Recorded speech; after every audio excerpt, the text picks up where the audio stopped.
የካርታ ፋኖ የቀይ ባህርና ሱዳን ብሎም ኤርትራ ድንበር ባለቤት ሲሆን የሚያሳይ ተምኔታዊ ምስል ነው። ማህበራዊ ትስስር ገጾች ላይ በብዙ እያነጋገረ ይገኛል። ወልቃይትን ከትግራይ፣ አሰብን ከኤርትራ፣ አልፋሽቃን ከሱዳን፣ ደራን ከኦሮሚያ፣ መተከልን ከጉሙዝ ወስዶ አማራ የተባለ ሀገር የመመስረት ሂደት ማሳያ ሆኗል። ነገሩን ከስሩ እንመልከተው። ለመጀመሪያ ጊዜ የኤርትራን መገንጠልና የኢትዮጵያን ወደብ አልባነት ተቃውመው የተናገሩት ሰው የአማራ ብሔርተኝነት አባት የሚባሉት አስራት ወልደየስ ናቸው። በሰኔው የ1983 ዓ.ም ጉባኤ ላይ ኢሳያስ አፈወርቂ አብርሃ ባሉበት ኢትዮጵያ ያለ ወደብ መቅረት የለባትም ሲሉ በመናገራቸው ጥርስ ተነክሶባቸው በኋላ ማዕድን መስርተው በሰቆቃ ውስጥ አልፈው ሞተዋል።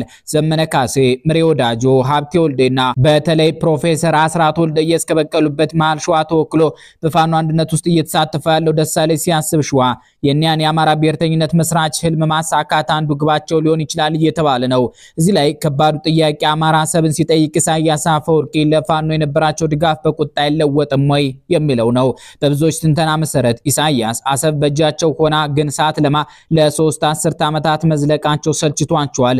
ኢሳያስ አፈወርቂ አብርሃ አሰብና ምጽዋ ስለሚባሉት ወደቦቻቸው አልፎ አልፎ ሲናገሩም ይህ ስሜታቸው ይንጸባረቃል። አንድ ጊዜ በነበራቸው የቃል ምልልስ ላይ አሰብ አለች፣ ምጽዋ አለች፣ የሉም፣ ልማት ርቋቸዋል፣ ተረስተዋል እያሉ ሲብሰከሰኩ ተደምጠዋል።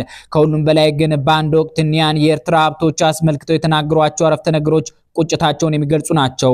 አሰብና ምጽዋ ለኢትዮጵያ ነፃ ወደቦች ነበሩ አሉ ፕሬዝዳንት ኢሳያስ። አክለውም በእርግጥም እኒ ወደቦች ለኢትዮጵያ ብቻ ሳይሆን ለሌላም ሀገር ክፍት እንዲሆኑ እንፈልጋለን በማለት ገበያ እንደቀዘቀዘባቸው በእንግሊዝኛ ተናገሩ።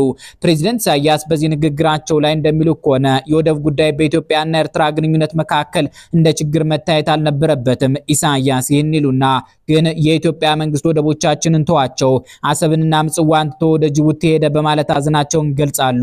በእርግጥም ለወትሮ አፍቃሪ ኢሳያስና ኤርትራ መገንጠል ሁነኛ ደጋፊ ተደርገው ይገለጹ የነበሩት መለስ ዜናዊ አስረሳ አሰብን ከግመል መጠጫነት የተለየ ጥቅም እንዳይኖራት የሚያደርግ ምጣኔ ሀብታዊ ውሳኔ ላይ እንደደረሱ ተናግረው ነበር። ወደብ ሸቀጥ ነው የሚለው የዚያኔው የኢትዮጵያ ጠቅላይ ሚኒስትር መከራከሪያ ምንጩ ከዚህ ነው። ኢትዮጵያ በለጠ በላቸው ይሁን የጥገኝነታችን መስፈሪያ ከሚሏት ጅቡቲ ጋር በፈጠረችው ውሃ የሚያጓርስ ፍቅር ወደብን በኪራይ እየተጠቀመች ለዓመታት ዓለም አቀፍ ተቋማት ያደነቁት ምጣኔ ሀብታዊ እድገት አሳይታለች።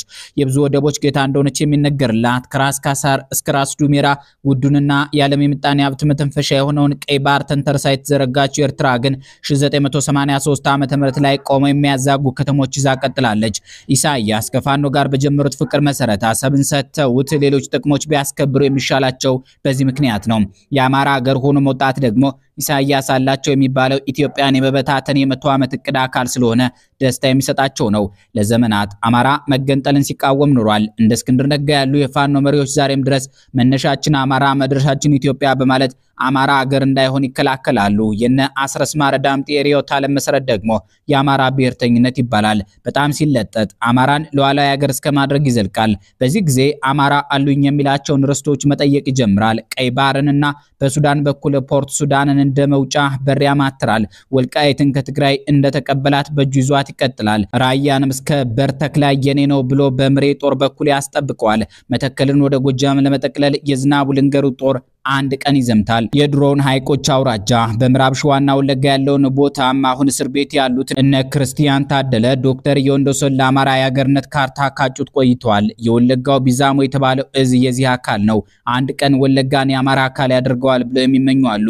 ይህ በእንዲህ እንዳለ የዘመነ ካሴና የምሬ ወዳጆ ታጣቂ አባይን ተሻግሮ ሸዋ ውስጥ በመግባት በመከታው ማሞና በእስክንድር ነጋ የሚመራውን ታጣቂ ለመደምሰስ ሙሉ ዝግጅቱን አጠናቆ ወደ ሸዋ ጉዞ ከጀመረ ቆይቷል እየተባለ ነው። የእስክንድርና ዘመነ ቡድኖች መሰረታዊ ልዩነት የአማራ ብሔርተኝነት እይታቸው እንደሆነ ይታወቃል። ዘመነ የአማራ መኖር ብሎም ብሔርተኝነቱ ሀገር እስከ መፍጠር የሚሄድበትን ርቀት አጥብቆ የሚያምን ነው። እስክንድር የአማራን ጉዳይ የ4 ኪሎ መወጣጫ መሰላል አድርጎ ይመለከታል ይባላል። የእስክንድር አካሄድ የቆየውን አማራ አለ ወይስ የለም የሚል ክርክር የሚያስታውስ ነው።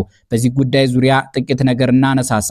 የላሊበላው ልጅ ልደቱ አያሌው መድሎት በተሰኘው መጽሐፉ ላይ በሰሜኑ የሀገራችን ክፍል ወደ ሀገሪቱ የኋላ ታሪክ ራቅ ብለን ስንመለስ በአንድ የታሪክ ወቅት የአገው ህዝብ እንጂ አማራም ሆነ ትግሬ በመባል የሚታወቅ ህዝብ አልነበረም ባይ ነው። ይህ የልደቱ አገላለጽ ደግሞ በመስፍን ወልደ ማርያም የክህደት ቁልቁለት የተባለ መጽሐፍ ላይ በገጽ 120 ከቀርበው ለኔ አማራ የሚባል ጎሳ አለ ማለት አንዱ የክህደት ዘርፍ ነው። ሰፊና ክፍት የሆነውን በር ማጥበብና መዝጋት ነው የሚል መከራከሪያ ጋር ይስማማል።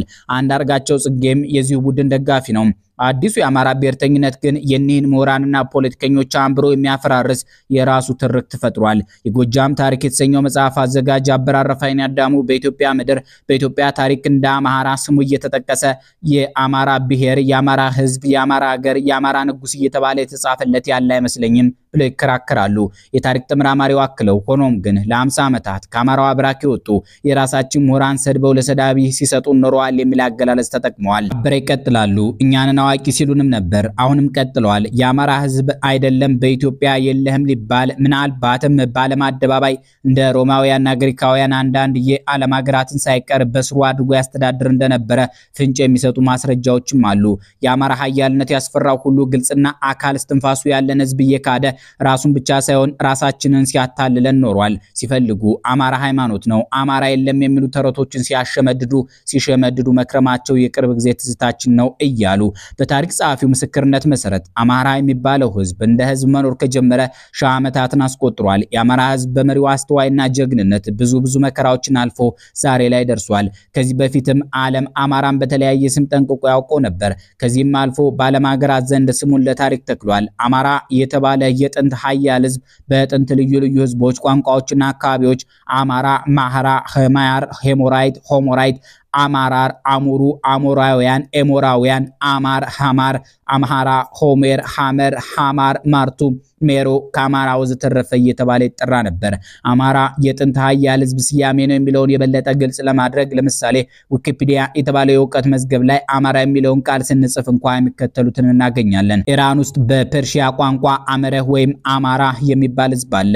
ኢራቅ ውስጥ በኤፍራጥስና በቲግረስ ወንዞች መካከል ባለው ረግረጋማ ቦታ አማራ ወይም አላማራ የሚባል ከተማ አለ። ነዋሪዎቹ ኃይለኛ ተዋጊ ሲሆኑ ሳዳም ሁሴን በ1992 እንደ አውሮፓውያን አቆጣጠር የዘር ማጥፋት ፈጽሞባቸዋል። ቱርክ ውስጥ ቀደም ብሎ አማራ ተብሎ ይጠራ የነበረ ቦታ አለ። ደቡብ ምስራቅ ሩማኒያ ውስጥና ቦልታ አላባ አማራ የሚባል ቦታ አለ። ስፔን ውስጥ አማራ የሚባል ይገኛል። አማራ የተባሉ ኑቢያ ውስጥ የሚገኙ ከተሞች አሉ። በዚሁ ስፍራም አማራር የሚባል ኃይለኛ ተዋጊና የነጻነት ስሜት ያለው ህዝብ ዛሬም በሰሜን ምስራቅ ሱዳን ይገኛል። በተለያዩ የዓለም ክፍሎች በተለይም በሜሶፖታሚያ፣ ግብጽና ሜዲትራኒያን፣ ቀይ ባህር፣ ምዕራብ ማለትም ኢትዮጵያ፣ ሜሮዊ፣ ኑቢያን በማካተት እጅግ ስልጡን ሆኖ እንደኖረ የጥንት ሰነዶች ያስረዳሉ። ከሁሉም በላይ እንደ አስረጅነት የአማራ ዛሬው ባህሪና በእነዚህ የተለያዩ ስያሜዎች የተጠቀሰው ህዝብ ባህሪ ተመሳሳይ ናቸው። እነዚህ ቦታዎች አንድም የሴሜቲክ ስልጣኔ ባድማዎች ናቸው፣ ሁለትም አማራ ወይም አቢሲኒያ በጥንት ጊዜ በንግድና ዲፕሎማሲ የተተሳሰራቸው የነበሩ አካባቢዎች ናቸው። ከዚህም ተነስተን አማራ የተባለ ህዝብ አንደኛ ጥንት ኃያል ዘር ሆኖ በተለያዩ የዓለም ክፍሎች ተበትኖ ይገዛ ነበር፣ ልክ በኋላ ግሪኮችና ሮማውያን እንዳደረጉት። እናም በሆነ አጋጣሚ አቅሙን አጥቶ ተበታትኖ ቀርቷል። ሁለተኛ ይህ ህዝብ አንድ ቦታ ታላቅ ስልጣኔ መስርቶ ይኖር ነበር። በሆነ የተፈጥሮ አደጋ ወይም በወረራ ምክንያት ከነበረበት አንድ ማዕከል ወደ ተለያዩ አቅጣጫዎች ተበታትኖ ሄዷል። በየደረሰበትም ስልጣኔውን መስርቶ ቆይቷል። በአንዳንድ አካባቢዎች ተሳክቶለት እስካሁን ብቁና ኃያል ሆኖ ቆይቷል። እንደ ጆሹዋ ካሉት ምሁራን ሀተታና ከሌሎች ታሪክ ጸሐፍት እንደምንረዳው አማሮች የተራራ ህዝብ ናቸው። ጥሬ ስጋ ይበሉ ነበር። ጦረኛ ህዝብ ናቸው። ጸሐፍት ወይም የጽሑፍ ህዝብና ጠቢባን ናቸው። የዋና ከዋክብት ጠበብት ናቸው። ቀደም ተብሎ እንደተጠቀሰው አማሮች ወይም አሞራውያን ጦረኛ የተራራ ህዝብ ናቸው። በጥንት ግብጾች ጽሑፍ ቀለል ያለ ጸጉር ያላቸው፣ ቀጥ ያለ አፍንጫ ያላቸውና ከርዳዳ ረጅም ጢም የነበራቸው እንደሆኑ ተመዝግቧል። በስኮፍ ዋይልድ ፍሬድ ሃርቬይ አርቶት የሰጠው በአንደኛው መቶ ክፍለ ዘመን እንደተጻፈ የሚታመነው በኤርትራ ባህር ጉዞ መጽሐፍ ከአዱልስ ወደብ የ9 ቀናት ጉዞ በኋላ ሆሚራይቶች ወይም አማሮች ይገኛሉ፣ ከነሱ ጎን ደግሞ ሳባውያን ይገኛሉ ብሎ ከገለጸ በኋላ በዚያን ዘመን ህግ አዋቂው ንጉስ ካሪባኤል የሁለቱ ንጉስ መሆኑን ይናገራል። እዚህ ላይ መስመር ያለበት አንድ ነገር አለ። ጥንትም አማራ ህግና ፍትህን ፈላጊ ነበር። የአሁኑ ዘመን አማራም እጅግ ሲበዛ ወግ አክባሪ ነው፣ ህግ አክባሪ ነው። ወደ መካከለኛው ዘመን የኢትዮጵያ ታሪክ ስንመጣ አጼ ሰርጸ ድንግል አካለ መጠን ሲደርስ የቱርክን ወራሪ ፊት ለፊት ሊገጥመው ደባርዋ የሃ ከትሞ እናገኘዋለን። በዚህ ጊዜ አዝማች ይስሐቅ የቱርክና የራሱን ወታደሮች ሲመክራቸው አማራን የሚጠቅስበት ቃል በንጉሱ ዜና መዋዕል ላይ እንዲተጠቅሶ ይገኛል። የኢትማን ወይም ኦቶማን ልጅ 700 ጋሻ ያዦች ጋር ሆነ የሚመጡትን የጦር ሰዎች ከሚያዩ ቦታ ከዚሁ ተቀመጥ። እነዚህ አማራ ተዋጊዎች ወደ ጓዙና ቤተሰቡ ሲጠጉ እኔ በመንገዳቸው በኋላ በኩል አድርጌ ገባለሁ፣ አጠፋቸዋለሁ። የዚያን ጊዜ አማሮች ላለፉት 35 ዓመታት የተጫጫሁለትን ቀይ ባህርን ከቱርክ ወራሪ ለማዳን እንዲህ ያለው ውጊያ የሚገጥሙ ነበሩ። በዚያ ክፍለ ዘመን መጀመሪያ ዓመታት ግን ቀይ ባህር ከእጃቸው ወጣ። በመሃል አንዳንዴ ቢነግዱበትም ሙሉ ቁጥጥር ግን አልነበራቸውም። ከሁሉም በላይ አማሮች በጣም የሚወዷቸው ንጉሳቸው ዳግማዊ አፄ ምኒልክ በውጫሌ ውል የባህር በር የሚገኝባትን ኤርትራንና ቀይ ባህርን ለጣሊያን ሰጡባቸው። ታላቁ የአድዋ ድል በዳግማዊ ምኒልክ ጦር አሸናፊነት ተጠናቆም ንጉሱ የቀይ ባህር ጌታ ለመሆን ወደ ኤርትራ ለመዝመታቸው ዛሬም ድረስ ብዙ አማሮችን የሚያሳዝን ነው። ከኒያ ማሊ ፖለቲካ አስተማሪውና ጸሐፊው ሀብታሙ አለባቸው ይጠቀሳሉ። የሱፍ አበባ በተሰኘው መጽሐፋቸው ላይ ቃል በቃል አፄ ምኒልክ ቢፈልጉ ኖሮ ከአድዋ ድል በኋላ አስመራን መያዝ ይችሉ ነበር፣ ራሷን አድዋን የመያዝ ያህል ቀላል ነበር ብለዋል። ጥንት በሜዲትራኒያን ባህር ዙሪያ ሆነው የካርቴጅን ስልጣኔና የፎኒሻውያንን የፊደል ቀረጻ ሲያስተናብሩ የውሃ ጌታ የነበሩት በዚያም የተነሳ ዛሬም ድረስ የባህር በርና የመሳሰሉ ውሃ ነክ ጉዳዮች ስሜታዊ የሚያደርጋቸው አማሮች በተለያዩ ሴራዎችና የመሪዎቻቸው ድክመቶች ከባህር ርቀው ትልቋ የውሃን አካል ተንተርሳ የቆመች ከተማቸው ባህር ዳር ትልቁ ባህራቸውም ጣና ሐይቅ ሆኖ ቀርተዋል። የአማራን የታሪክ አመጣጥ ወደሚፈትሸው ምልከታችን ስንመለስ ከአፄ ሰርጸ ድንግል በኋላ ወደ መጣችው ጎንደር ዘመን እንሻገራለን። ከአክሱምና ዛጉዌ ስልጣኔ ማግስትና ሳልስት የመጣችው ጎንደር ለአማራው የሽሽት ዋሻ እንጂ የመስፋፋት መዲና አልነበረችም። እንዲያውም በዚያች 17ኛው ክፍለ ዘመን የልህቀት ማዕከል ውስጥ ከነገሱ ባለ ዙፋኖች አባይን ተሻግረው ማስከበር የቻሉት አዲያም ሰገድ ኢያሱ ብቻ ነበሩ። ከደቡብና ማዕከላዊ ኢትዮጵያ ተባሮ ጎንደር የመሸገው የአማሮች መንግስት በሚካኤል ስሁል ታንቆ እጣው በመሳፍንት እጅ ሆነ። ዘመነ መሳፍንት የመዘዘው የጎጃሜ ጎንደሬ ሸዌና ወሎ እየተረክ መገደል ለሚያመሳስለው የአማራ ብሔርተኝነት ዛሬም ድረስ መሰናክል እንደሆነ ይገመታል።